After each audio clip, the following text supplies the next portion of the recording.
Hey everybody, Matt Johnson here. I heard you loud and clear. You wanted the body language analysis, but you wanted to hear Mackenzie behind bars.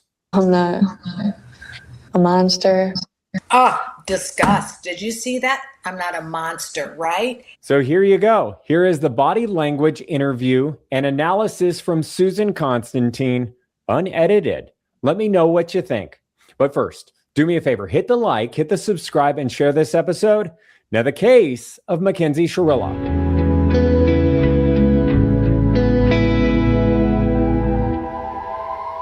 All right, here to talk about it, we have a very special guest, Susan Constantine, a jury consultant, the author of How to Spot a Liar in 7 Seconds or Less. I have all the information in my show notes. We'll talk about it at the end of this episode. And you're a body language expert. And thank you for being on the program again, because, so many people are still talking about this Netflix documentary, if you can call it that, The Crash, with Mackenzie Shirilla and how she was behaving. So I'm going to ask you a couple questions with bits of the trailer and parts of that documentary. Sounds good. Let's begin with this one when she's just talking about how hard it is in prison. I want to get your take on this. And this is from the trailer. It's really hard every day in here. I try to wake up and be the best person I could be every day, stay out of trouble. There's not a moment that doesn't pass where I don't think about them, or I don't feel the pain in my chest that it's still like a void of losing them in. What'd you pick up on with that? Okay, so I'm going to set the scene a little bit because, as you know, we're both in television, Matt. So there is a moment where, of course, you've got cameras everywhere. She's now framed up, right? So we have to consider those things. So she's got her arms crossed so that she's kind of framed up. I'm sure that she was guided to do that. So you always have to take things into context. Now, when we take things into context, I want you to consider that when you're in that environment, there's a lot at stake, right? So there's a lot of cognitive load. All eyes are on you. And then there's this thing that's going on inside your head, wanting to be able to perform well and say what you want to say, but also do it very naturally. And under the most unnatural situations, right? So in fact, she even mentions it at the very end, and I'll get to that. So what are things that I pointed out to is, and I've talked about this on your show before, and that is when a person's facial expressions, when they're truly in their authentic self, muscles in their face will move synergistically and they will synchronize exactly the same from one side of the face to the other side of the face. It's the way that the muscles move in the face when you're actually feeling sadness or happiness or anger. They move exactly the same. If you went back and you looked at that photo, you're going to see one eyebrow that just goes way up, right? So one goes way up and one is down. So what does that mean? That means that she is very aware of what's going on and she's trying to force this emotion. And when you do that, it won't synchronize, because true emotions synchronize exactly the same. So there's other parts too where she's got her eyes are very big. She's very expressive. And she's really using eyebrows as more of an emphasizer. Listen to me. I want to tell you something. This is really important. So hold those eyebrows up and you hold them there. That is communicating to the other person that she's serious about what she's trying to say. She's using it as an emphasizer. The other thing is that she talks about the pain in her chest. I mean, there's no hand gestures. So she doesn't go, the pain in my chest. Should synchronize with her words. So there was no movement. So that goes back to she's very aware of how she's presenting herself. She's keeping herself framed up and she's not moving, which is not to her benefit because we want to see some movement. The other thing is that she doesn't name who they are. She talks about them. So there's that deterioration of that relationship, the disconnect with that relationship, which is probably not a good idea. She does, however, in some of the other clips we're going to look at, where she does name him, but not right here. So that's not a good sign. Yeah, I didn't even think about it that way. This is why we love having you on the show. And the viewers just adore your expertise. And we're going to get into more clips from the trailer and what's online about what she says happened, her side of the story, and also that awkward moment at the end when she's asking her attorney a question and she's almost a different person, but we'll get your take. But first, I want to go back in time and go to when she's sentenced. And I want to get your take on when she's reading a statement of allocution and whether or not there's any honesty in it. Mackenzie, you don't have to speak if you don't want to. It's up to you. Okay? You can sit if it's more comfortable, whatever's better for you.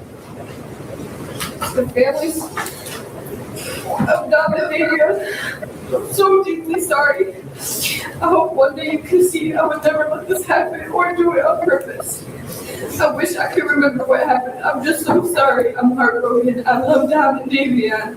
We were all friends and Dom was my soulmate. I wish I could take all your pain away. And I'm so sorry. And to my family, thank you for the support and all the love you guys give. Thank you for fighting with me. I love you all so much. I'm done. Thank you. Thank you. Yeah, she's a different person there. So it's authentic. So I don't care what everybody's thinking out there. I'm sorry, guys. She's authentic here. So if you look back at those eyebrows, remember I told you about those asymmetry where she was really forcing it? Look at it now. You're going to see that they're horizontal. They're not lifting at different levels. They're right at the same one. The other thing is with the voice, the tone, the pitch, all say the same thing. She's really struggling through this. Her voice is cracking up. It's becoming more shrilled. It's kind of jumpy. And the same thing is throughout. So that is when somebody's under a lot of stress, emotional stress, that you will hear that in their voice. And it also doesn't taper off abruptly. I mean, and that's usually one of the things like with Alex Murdaugh, he would cry, fake tears, fake nose stuff, and then boom, he would be done, right? Not here. What we're seeing is it actually softens up as it goes. That's a real emotion, because emotion will have a peak, an apex, and then it will start to glide off. That's real emotion. So I'm timing it. It was truly emotion, real emotion. She also names them at this point. And also at the very beginning of it, she raises her eyebrows and she says, yes, she wants to talk. And she says, she's asking for permission if she can. They're both symmetrical. Yes, she wants to. She's addressing it. And then she's also showing the chin boss. Chin boss is coming up, which is a sign of sadness, causes the corners of the mouth to go down.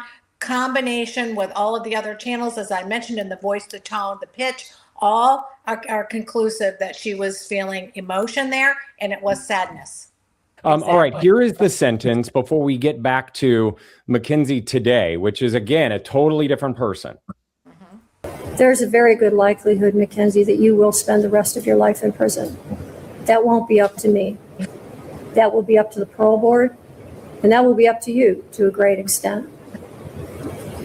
I understand that the pain in this room wants me to impose the harshest sentence, but I don't believe that would be the appropriate sentence, because I do believe that Mackenzie will not be out in 15 years. So she's sentenced on count 2, the murder of Davion Flanagan, 15 years to life. She's sentenced on count 1, the murder of Dominic Russo, 15 years to life, to be served concurrent to each other with credit for time served. Okay, so she doesn't really understand what that means. Nope, it's exactly right. So you could see it mimicking it, just kind of reading her lips, like, what does that actually mean? So this is a really young girl too. She's naive. She doesn't really know all the terminologies, and maybe her attorney didn't explain all of that to her, but her eyes kind of widened up when she was talking about, the judge was talking about her sentencing, and you could see like this little bit of eye aperture that became more frozen and like paying attention, like, okay, here comes the real thing. And then we see that followed by rapid eye blinking. So when we see rapid eye blinking, that just means she's really thinking very fast and hard. It's called cognitive load. So we know that this is not associated with deception. This is associated to what she's actually hearing, which is like almost like an impact statement, like an impact she's hearing, and then her eyes will flutter, cognitive load. And then we see also, there's a point where, I don't think that you're going to serve 15 years, or the judge didn't really find that she would be serving that many years, but that wasn't really up to her. You could see the chin boss come up. That was self-pity. That was self-pity, like, thank you so much for thinking of me, kind of like that self-pity. And you could see that happening. And then when she didn't realize, after she ruled on her sentence, you could see where she was uncertain, because she looked over at her attorney, right there. And that's what we call a confirmation glance. What does that actually mean? Which also connected to her words when she mimicked it underneath her breath. What does that actually mean? And then she takes a big gulp, which is part of fear. Again, fascinating, especially when you compare it to what we're about to see with this Netflix documentary. And why she agreed to do it, that's another question, because she wants to appeal all of this. And she's very careful in what she says as the reason why she is speaking in front of the camera for the first time. Here is a clip from that. And I understand there's many different sides to the story and different perspectives, but I just want to say my truth, and I just know myself, and I know I'm not a monster. Okay, not a monster. That's what sticks out to me. Oh, disgust. Did you see that? I'm not a monster, right? Smug. I got to tell you, she's saying my truth, but doesn't mean it's the truth. And that's kind of like that new little buzzword that people love to say, well, I want to speak my truth. I'm like, so what does that actually mean? Because that's like a new buzz thing people are using. And it's like, hey, well, first of all, it's not the truth. It's maybe your truth. Also, what we have here is there's a lot to gain and a lot to lose. If she were, so that's where cognitive load goes up, right? So she has a lot to gain. She can pull it off. A lot to lose if she doesn't pull it off. That creates cognitive load, right? This is what we call jeopardy. We need to create jeopardy. But her eyes are just kind of rolling around in her. So she's trying to figure out where she's going to be pulling this information from. And also keep in mind, there's cameras all around her. So she's doing all these little confirmation glances. But the biggest one was the smugness. At the very end, you can see one corner of her mouth kind of go up to one side. That's part of what we call superiority, contempt. Dr. Ekman talks about it. When you see that on one side of the mouth, very little, and then it's followed by disgust. So, I'm like, she is not liking it. She does not like it. In fact, there's it's disgust, but it's a form of scorn. Like, how dare people do it? Because this is my truth, and everybody else, they all have their stories, but I have my truth, and that's what I want to tell. What do you make of the fact that, of course, she was a young offender, 17 at the time, probably closer to 18, if not at the trial a year later. And then this has been a couple years, but she's almost like a different person in the terms of speaking with a deeper voice and the persona. Like, is that also just development, or is that like hardness from the jail or the prison, or is this someone trying to be someone else? I think it's more cultural, and I've seen this happen. It's cultural. Like, you're in that jail, you're around a lot of people. I hate to say it, we're around a lot of thuggy people, and her language is more thuggy. I'm just going to call it out. She's using this kind of like slang, and she's got a like edge to it. And we saw that Casey Anthony, when she served all those, she didn't serve, but after all those years, and then she did her documentary, there was a sense of anger and contempt in the voice, so that there's that edge to it. And that's what we look at. There wasn't, which really I would like to have seen a softening. Like, I've learned so much since I've been here. But she didn't do it. She's the opposite. So she's still holding some grudge. She doesn't think she should be there, and that is coming through. So it is cultural. I actually have a really good friend of mine who is now a pastor, who, very similar to this situation, was 18 years old, was under drugs and alcohol, got into an accident, killed his best friend. And then he was convicted of vehicular homicide. Right? So he ended up serving 10 years. Now he's a pastor. But when I hear him actually speak, I can still hear that jailhouse talk. They got that little edge to their tone. So that's what I'm seeing. And also just her overall appearance, the way she's wearing her hair, just her overall demeanor looks a little hardened to me. Okay, here is the clip when she talks about what happened, or at least she's asked about it. And here's the answer she gives. Through all the evidence that has been presented, the most logical speculation seems to be a medical emergency. Again, strange dialect or whatever. She doesn't sound like that in court. She didn't sound like that in the social media videos. No, because that was a response that was practiced. Right? When we how many times we see that, Matt? We see that where then all of a sudden they'll change from their natural language to more of a legal ease, kind of like there's more, I need to get this out. This is what is. And they always relate to, well, the evidence will prove, or the most obvious thing is the evidence shows. And it's like, you know, what'd she do? She blacked out. She doesn't remember driving 100 miles down the street, but she didn't really curve around. We've already proven that by the box that was in the car. That wasn't it that happened. So she was fully aware of what she did. And they always divert to lying by omission, right? I am not going to admit to it, but this is what the evidence will show. Because why? That's what she's heard her attorney say. He's used that same one. We also saw contempt again in her facial expressions. And then she then gulps. Anytime you see that's a psychophysiological response, and that is a form of fear. Like, did I pull it off? Does it really sound good? And there's that, you almost like hold your breath. And what happens with that is you don't have really the saliva, natural saliva when you're telling the truth, but all of a sudden when it dries up and then you have to gulp to try to reactivate it. So there's a lot of things that we look at here. For me, I'm going to say, liar, liar, pants on fire. I'm going to pull Julie's on that one. Oh my gosh. Well, that's perfect for this scenario and this case. I mean, she's just a completely different person. And then I've always wondered what you would say if you were asked whether or not she should have done this documentary in the first place, because clearly they thought that this was going to help with some sort of appellate issue or making some buzz, whether that be, you know, something like we saw with the Menendez brothers and them getting, you know, their hearings. But what would you have told her about doing a documentary?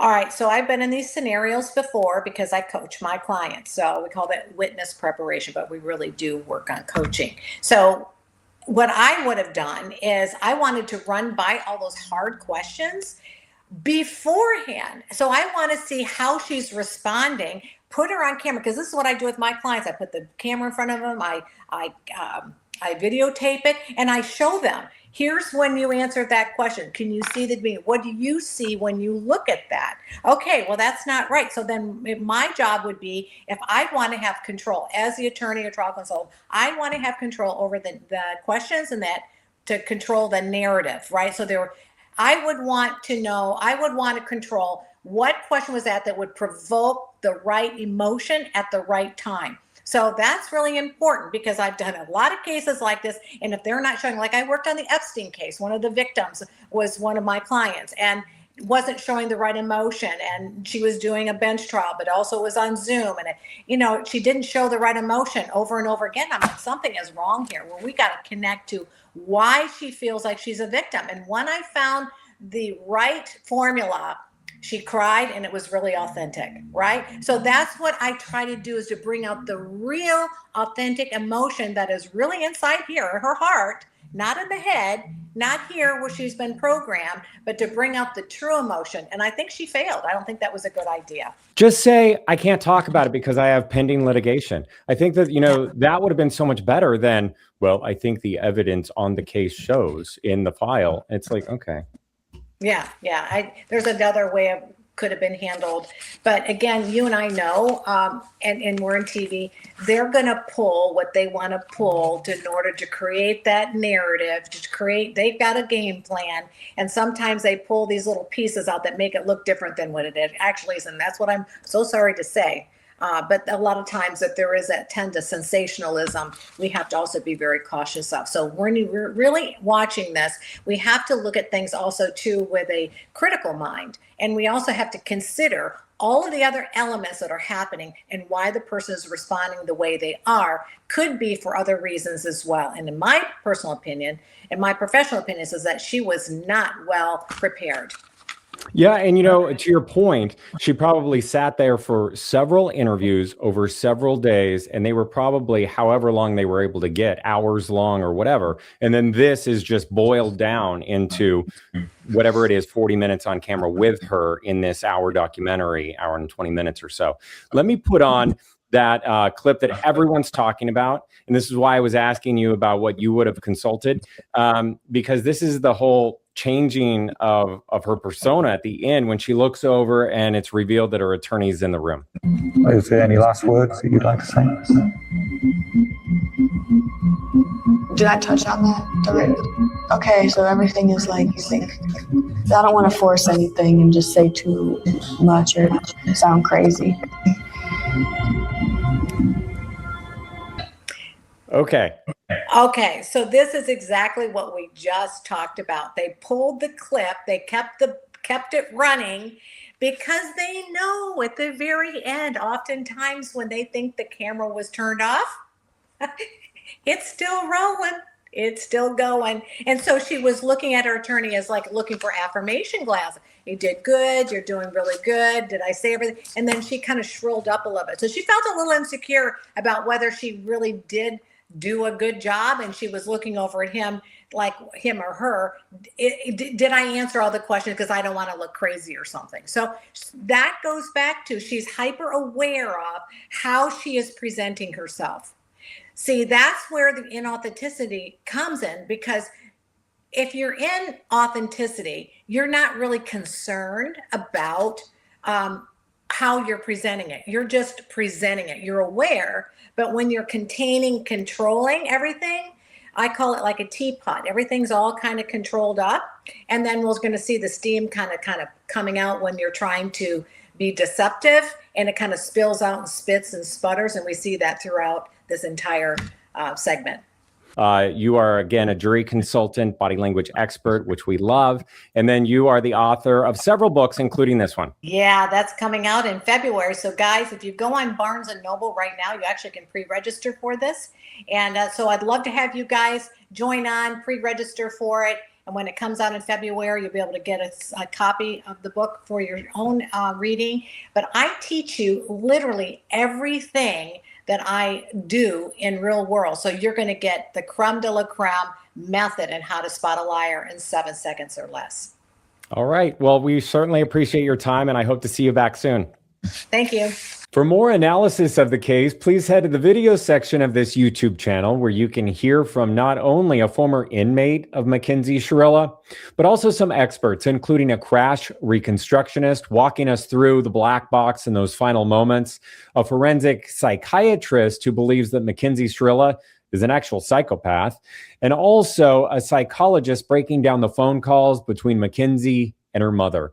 You don't want to miss that. And while you're there, please hit the like, the subscribe, and maybe share this episode. I'll keep you updated on this case and others. Take care of yourself. I'll see you next time.